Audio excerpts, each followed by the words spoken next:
સાવરકુંડલા સહિત આખો અમરેલી જિલ્લો અને સમગ્ર સૌરાષ્ટ્રની અંદર છેલ્લા 3 દિવસથી ભારેથી અતિભારે વરસાદ પડી રહ્યો છે.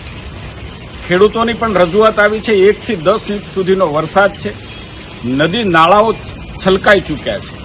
નદીઓમાં ભારે પૂર પણ આવ્યું છે અને સાવરકુંડલાનો હાથસની ડેમ અને રાજુલાનો ધાતરવડી ડેમના દરવાજા પણ ખોલવા પડ્યા છે ને એટલે સાવચેતીના પગલાં પણ તંત્રએ લીધા છે.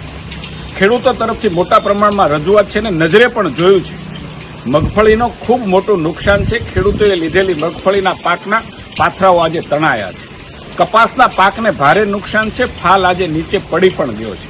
ડુંગળીના પાકને પણ પારાવાર નુકસાન છે ને એવા સમયે અસંખ્ય ખેડૂતોના ફોન દ્વારા અને વોટ્સઅપ દ્વારા અનેક રજૂઆતો પણ મળી છે ને એટલા માટે હું ખેડૂતના દીકરા તરીકે, ખેડૂત વિસ્તારના જનપ્રતિનિધિ તરીકે રાજ્ય સરકારને માનનીય મુખ્યમંત્રીશ્રી અને કૃષિ મંત્રીશ્રી વરસાદ રહે તાત્કાલિક સર્વે કરવામાં આવે અને ખેડૂતોની વહારે જેટલી બને તેટલી શક્ય વધારેમાં વધારે મદદ ખેડૂતને મળે એવો તાત્કાલિક નિર્ણય કરવામાં આવે એટલી મારી કરબદ્ધ વિનંતી.